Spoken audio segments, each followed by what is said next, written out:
Сайн байцгаана уу эрхэм үзэгчдээ. Эдийн засгийн мэдээллийг багцлан хүргэдэг Арсын төрөш нэвтрүүлгийн ээлж дугаар эхэлж байна. Анхаарлаа хандуулно.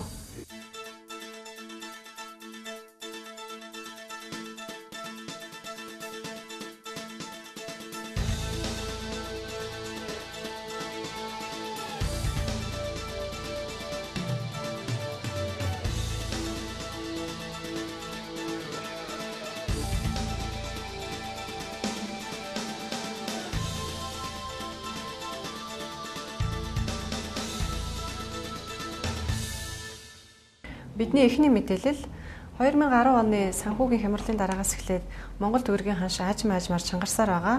Одоо ч гэсэн дотоодын зах зээл дээр Монгол төгрөг хүчтэй хэвээр байгаамаа. Харин энэ хандлага нь санхүүгийн хувьд хэр зөв үйл явц болох талаар бид нар тодруулсан юм. Төгрөгийн ханш чангарч байгаа нь цаанаа энгийнээр хэлэх юм бол Монголд орж ирж буй валютын хэмжээ нэмэгдэж Монголоос гарч байгаа валютын хэмжээ буурч байгаагийн шинж. Өөрөөр хэлбэл Монгол хүнд Монгол валютын ханш чанга байх тусмаа бахархал төрнө. Гэхдээ Монгол төгрөгөөр дэлхийг байлдан дагуулна гэж мөрөөдвөл дэндүү хэтээцэн дүгнэлт болох юм. Дэмээс гаднаас Монголд орж ирж буй мөнгнүүд яг юунд зориулагдаад байна? Богино хугацааны мөнгө үү? Урт удаан хугацаанд манай зах зээлд байрших уу гэдгийг анхаарах хэрэгтэй болдог. Хамгийн гол нь энэ мөнгө хөрөнгө оруулалтад зориулагдж байна уу? Зүгээр л зээл болоод урсаад байна уу гэдгийг ялгаж салгаж нарийн ширээнийг нь тунгаах хэрэгтэй. Дотоодын зах зээлдээ үнэлэлт дүгнэлт өгөх энэ ажлыг мэдээж Монгол банк хийдэг. Тэд зах зээлд их мөнгийг өдөр тутам харж хянаж байх үүрэгтэй. Энэ ч үүднээс Монголд өнөөгийн нөхцөлд ам долларын ханш хэд байвал зүгээр вэ гэсэн өөрсдийн тооцооллыг Төв банк хийдэг юм.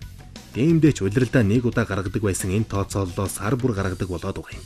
Харин санхүүгийн дотоодын захад ногоон валютын ханш буурч Монгол төгрөг чангараад буйн баярлах үйл явц мөн үү гэдэг дээр Төв банкны дэд ерөнхийлөгч Зол Жаргалын байр суурийг сонирхъя. Мэдээж ханш чангарч байгаа нь угаасаа Монголын эдийн засгийн ирээдүйн талаарх төсөөл тэ экспорт нь сайжрах юм байна гэсэн энэ төсөөл эрэг байгаагийн шинжилтэй гадаадх нь Монголд хөрөнгө оруулаад байна. Энэ хөрөнгө оруулалт нь одоо эргээд Монгол улсын бодиттой экспорт болох хэвээр. Монгол улс бараа гадаад зарж чаддаг байх хэвээр. Монгол улс өөрийнхөө үйлчилгээг Монгол иргэдийн үйлчилгээг гадаадд зарж чаддаг байжж энэ валютын орлого тогтмол болох учиртай. Тэгэхээр ойрын 2-оос 3 жилийн дотор Монгол улсын одоо худалдааны тэнцэл гэж ярьж байна шүү дээ. Нийт экспорт импорт хоёрын зөрөө өнөөдөр бол нодлон жил алдагдaltaй байсан. Өнөөдөр алдагдaltaй байгаа. Энэ хэдэн жил ингэж явах юм бэ? Дандаа ингэж яваад байвал энэ их буруу байхгүй. Гэвч чи юу гэсэн үг вэ? Гадаадын хөрөнгө оруулагчдын мөнгөөр дотоодынхаа активгэл одоо хямдруулж судалж яваад байна гэсэн үг шүү дээ. Хэрвээ гадаад худалдааны тэнцлийн зах зээлд орж ирж буй мөнгөний уртгалтай баланслуулаад түүнийг хөрөнгө оруулалт болгож, экспорт болгож хувиргаж чадах юм бол бид баярлах бүрэн эрхтэй. Валютын нэмэлт орлого маань ханшаа эргүүлээд зөвөөр чангалаад яваад байна гэж ойлгож болно. Өөрөөр хэлбэл ханш ийм байдлаар чангарч байвал эрүүл үзэгдэл, баярлаж болох үйл явц. Энэ бол монголчуудад баялаг авчирч байгаа. Бидний худалдан авах чадварыг алстаа тэтгэх, сайжруулах сайн хандлага. Харин яг өнөөдрийн нөхцөл байдал бол гаднаас баахан ногоон орж ирээд байдаг. Гадныхны Монголд хийх хөрөнгө оруулалт эрс нэмэгдчихсэн. Сардаа Монгол улсын валютын орох урсгалын дүн нь миллиард доллароос давчсан тохиолдолд сайн мэдээ биш ээ гэсэн үг юм. Өөрөөр хэлбэл цэвэр нээлүүлэлтээс шалтгаалan зах дээр ам доллар нэг хямдарч, нэг чангараад яваад байгаа нь таатай биш үзэгдэл. Ийм тохиолдолд ханшийн энэ хөдөлгөөнийг хэрхэн үнэлэх нь зүйтэй. Төв банк ямар байр суурийг баримталж байгаа бол энэний үр дүнд зүгээр мөнгө маань яг хаашаа ороод ирнэ гэдгийг л бид нар харах. Энэ яг бодит үйлдвэрлэлийн сектор руу ороод ивэл энэ сайн байна. Энэний үр дүнд ажлын байр бий болоод байгаа бол сайн байна. Тэгэхгүй энэ зөвхөн худалдаа намаа арилжаа ч юм уу те ийм чиглэлээр яваад байдаг. Эсвэл энэ зөвхөн өндөр хүүтэй зээл болоод Монголын эдийн засгт ирээдүйд нь ачаалал нэмээд байгаа бол энэ бас нэг тийм сайн зүйл бол биш. Төв банк инхүү ногоон валютын ханш бууж төгрөг чангарч буйг шууд утгаараа сайш авахгүй байна. Харин ам долларыг 1190 төгрөгт хүрч сулрахт нь худалдаж аваад 1220 болоход нь зарж амжсан чэнжүүдийн тухайд ханшийн энэ хөдөлгөөн бага зэргийн ашиг өгдөг нь мэдээж юм аа. 8 шарга захын чэнжүүдийн хувьд ханшийн энэ хөдөлгөөн цэвэр нээлүүлэлттэй холбоотой гэцгээж байна. Он гарсаар ногоон ерөнхийдөө соловтор байгаа бөгөөд хамгийн их буурсан өнгөрсөн 7 хоногт буюу 1190 төгрөг хүрсэн. Хамгийн өндөр ханштай зарагдсан нь 2 дугаар сард буюу 1320 хүрсэн гэж хэллээ.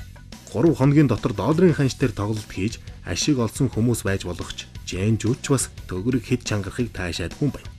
Ногоон хямдраад эхлэхээр бусад валютууд дагаад буудаг учраас тэр. Валютын ханшийг байнга ажигладаг үзэгчдээс гадна ам долларыг бөөнөр нь гар дээр байлгадаг бизнес эрхлэгчдэд хамаатай зөвлөгөөг манай нэвтрүүлгийн зөвлөх эдийн засгийн ухааны доктор профессор өгсөн байгаа. Манай орон нээлттэй эдийн засагтай орон. Нээлттэй эдийн засагтай орон гэдэг бол гадаад худалдаа эдийн засагт ихээхэн нөлөө үзүүлдэг ийм орн байдаг. За гадаад худалдаан дээр хамгийн гол үзүүлдэг нөлөө бол валютын ханш. За сүүлийн үед төгрөгийн ханш чангарч байгаа нь бол эдийн засагт ямар нөлөө үзүүлж байна гэхээр экспортын бараа гадаадад үнэтэй болж импортын бараа дотоодод хямдхан болж байгаа. За би энэтэй холбоотойгоор дараах зөвлөгөө өгмөр байна. Юуны өмнө экспортод гарч байгаа бараагаа аль болохоор өрсөлдөх чадвартай байх хэрэгтэй байна. Дэлхийн зах зээл дээр манай экспортод гарч байгаа бараа эрэлттэй болох юм бол Монгол руу капитал дотогшилж урсах болно. За бараа импортлдог орнуудад юуг зөвлөх вэ гэвэл аль болохоор барааг үйлдвэрлэлийн зорилттой тоног төхөөрөмжийг аль болохоор гаднаас хямдхан оруулж ирээд үйлдвэрлэлээ өдийг энэ цаг хугацааг ашиглаад байгуулад аваарай гэж зөвлөхийг хүсэж байна. Дээрх мэдээлэлээс харахад зах зээл дээр мөнгө бэлнээр байрших нь бол маш их эрсдэл дагуулдаг. Ханшийн савлгаанд хамгийн их өртдөг магадaltaй юм байна. Харин үйлдвэрлэлд хөрөнгө оруулалт хэлбэрээр байршсан энэ мөнгө бол ямар нэгэн ханшийн савлгаанг ажиглалгүй давах боломж өгд юм байна. Үйлдвэрлэл гээд ярихаар татварын тухай асуудал босч ирнэ. Энэ удаа бид нэр татвар төлөгчид зориулсан дараах мэдээллийг бэлтгэсэн байгаа. Энэ оны эхний удирлын тайлан хүлээн авахаас эхлэн аж ахуйн нэгжүүд шинэ тайлангийн маягтаар тайлангаа гаргаж тооцоогоо хийх болсон байна. Шинээр батлагдсан аж ахуйн нэгжийн орлогын албан татварын тайлангийн маягт өмнөхөөс ялгаатай зардлыг нэг бүрчлэн бичиж тусгахаар болжээ. Өөрөөр хэлбэл компаниуд зардлаа нарийн хвчлэн заалгаж тусгаж өгснөөр татвар тооцохын өмнөх ашигасаа тэр хэмжээгээр хэмнэнэ гэсэн үг. Түүнчлэн шинжилсэн маягтад татвар төлөх аж ахуйн нэгжийн толгой компани нэр болон охин компаниудын тоо, нэрсийг тусгаж байхаар болжээ. Түүнчлэн гадаадын хөрөнгө оруулалттай бол түүний хувь хэмжээг бас тусгана. Тайлангийн маягтын үндсэн хэсэг болох А хэсэгт нийт борлуулалтын орлогын дүнгээ бичдэг байсан. Шинэ маягтаар бол тайлангаа хийхдээ аж ахуйн нэгжийн орлогын албан татварын тухай хуульд орсон нэмэлт өөрчлөлтийн дагуу дотор нь ангилж, тусад нь бичгээр болсон байна. Борлуулсан бүтээгдэхүүний өртөг, удирдлагын болон борлуулалтын үйл ажиллагааны зардлаа шинэ маягтад тусгайлан оруулна гэсэн үг. Ингэснээр нийт борлуулалтын орлогын дүнгээсээ борлуулсан бүтээгдэхүүнийхээ өртгийг хасна. Бас удирдлагын болон борлуулалтын үйл ажиллагааны зардлыг хасна. Мөн үндсэн бус үйл ажиллагааны зардлыг хасч тооцоод татварын өмнөх ашгаа гаргах болсон байна. Хуульд заасан татвар ногдох орлогоос хасагдахгүй зардлын дүн буюу санхүүгийн болон орлогын албан татварын тайлангийн үзүүлэлт хоорондын зөрүүг зохицуулах тайлангийн А1, Б3 мөрийн нийлбэр дүн гэсэн мөрийг шинээр оруулж өгсөн байгаа. За энэ маань ямар учиртай юм бэ гэхлээр та бүхэн мэдж байгаа 2010 оны 121 дугаар сангийн сайдын 121 дугаар тушаалаар батлагдсан санхүүгийн болон орлогын албан татварын тайлангийн зөрүүг зохицуулах журам гэж батлагдсан байгаа. Энэ журмыг сангийн сайдын тушаалаар дагаж мөрдөхөөр заасан юм байна. Тийм учраас уг журмыг баримтлах, тайлан гаргуулж хэвшүүлэх зорилгоор зөрүүгийн тайлантай уялдуулах, зөрүүгийн тайлан дээрээс зохих холбогдох тоонуудыг аж ахуйн нэгжийн орлогын албан татварын тайландаа багтаан тайлгнахаар болж байна. Татварын тайлан инх өөрчлөгдсөн байна. Түүнээс гадна шинэ мэдээ дуулгахад 5 дугаар сарын эхээр Монголын татварын алба уламжлалт татвар төлөгчдийн өдрүүдэд зохион байгуулах гэж байгаа юм байна. Энэ өдрөлгөөс татвар төлөгч иргэд байгууллагууд ямар мэдээлэл авах ёстой, ямар эрхээ хэрэгжүүлэх ёстой талаар манай зөвлөх зөвлөж байна. За татвар төлөгчдийн өдөр болох гэж байна. За өмнөх дугаарууд дээр бид нар бол татвар төлөх нь нэр төрийн хэрэг гэдгийг бол хэлж ирсэн. Орлоготой хүмүүс татвар төлдөг. Орлого олж чадж байна гэдэг бол тэр хүний чадварыг, тэр аж ахуйн нэгжийн компанийн чадварыг илэрхийлдэг ийм том үзүүлэлт. За үүнээс гадна татвар төлөх ер нь нэг үе бодох юм бол манайхан татвараа төлөө сурж байна. Одоо харин нэг зүйл дээр анхаарах хэрэгтэй. Татвар төлөгчдийн эрх ямар эрх байна вэ гэдгийг нэлээд их одоо мэддэг болох хэрэгтэй. Ийм зөвлөгөөнийг өгөх гэж байна. За тэгэхээр бид нэр татвараа юу гэж яах гэж төлдөг вэ гэхээр зэрэг өөрсдөө улс орн маань одоо орлоготой чадвартай байгаад бидний асуудлыг, нийгмийн эдийн засгийн асуудлуудыг шийдвэрлэж байх ёстой гэж ингэж төлдөг. Гэтэл энэ татвар маань бас өөр зүйлд зориулагдаад байх тохиолдол Монголд бол нэлээд бас хэд гарсан. Чинээлэг монголчууд улам олон болтгой оройтой хэрэглээний эдийн засгийн зөвлөгөөний болон маань эхэлж байна. Манай энэ болонг Монгол Улсын их сургуулийн багш, эдийн засгийн ухааны доктор профессор Оюун багш хөтлийн олдыг үзэгч та мэдж байгаа.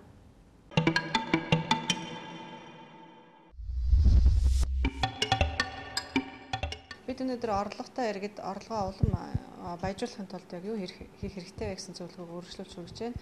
Энэ удаа Оюун багшийн бэлдсэн зөвлөгөөг хамтаа сонирхцгаая. За, орлоготой иргэд гэж хэлдгийг чинь би одоо маш их таашааж хүлээж авч байна. Бид нар бол өнөөдөр орлоготой хүмүүс яаж орлогоо нэмэгдүүлэх вэ? Яаж санхүүгийн тооцоотой болох вэ? Яаж санхүүгийн одоо эрх чөлөөнд хүрэх вэ гэдэг тухай ярьж байгаа.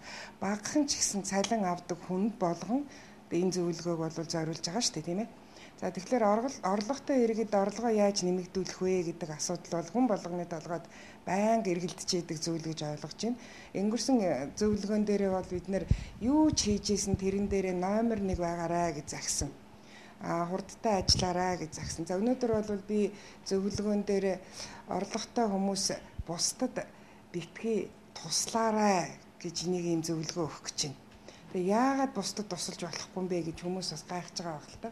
Тэр манай монголчуудын нэг юм сэтгэлгээний онцлог байна л да. Хэн нэгэн одоо гэр бүл дотроос хүүхэд нь одоо ингээд бизнес хийгээд явж идэг. За, тэр бизнес хийгээд мөнгө олж байгаа нь бол бусдыгаа тэжээх ёстой юм шиг ийм нэг ойлголт байгаад байгаа байхгүй юу. Тэгэхээр эн чинь бол 2-3 талын их муу үр дагавартай. Нэг нь одоо ингээд өдөр шөнөгүй өглөө оройгүй ажиллаад байдаг, мөнгө олоод байдаг. Нөгөөдөлдөө ингээд одоо тусламж дэмжлэг өгөх гээд байдаг. Тэгэхээр зэрэг энийг бол одоо үндсэндээ ерөөсөө хүлэн зөвшөөрмөргүй. Тэгэхээр нөгөө туслуулж байгаа хүмүүс яахаараа хүнээр туслуулах хэрэгтэй юм бэ, тийм ээ? Энэ хүн яахаараа тэдний төлөө одоо ингэж ажиллах хэрэгтэй юм бэ? Бүгдээрээ ив ирүүл гартай, хөлтэй одоо ажил хийгээд орлого олох бүрэн боломжтой байж хахад заавал хэн нэгэн тэр хүнийг тэжээж авах ёстой гэсэн нэг юм сэтгэлгээ манад байгаа даа л да. Тэгээд би энийг юу гэж хэлэх гээд юм гэхээр штэ хүнд ер нь туслана гэдэг чинь тэр хүнийг одоо хохироож гин гэсэн үг. Чи ингээд суугаад бай, ажил хийхгүй байгаад бай. Би одоо ингээд чамааг ямар нэгэн хэмжээгээр өлсөөчихгүйгээр, дааруулчихгүйгээр ингээд аваад яваад бай. Чи одоо битээ ажил хийгээ тэр хүнийг одоо нэг тийм үхэнц байдалд оруулж байгаа байхгүй юу. Тийм учраас ерөөсөө хүн болгон нэгдүгээрт бол эхлээд өөрөө юу чаддгаа хийгээд өөрөө тэр орлогоо олоод тэгээд одоо босоод ирэх хэрэгтэй санхүүгийн хувьд.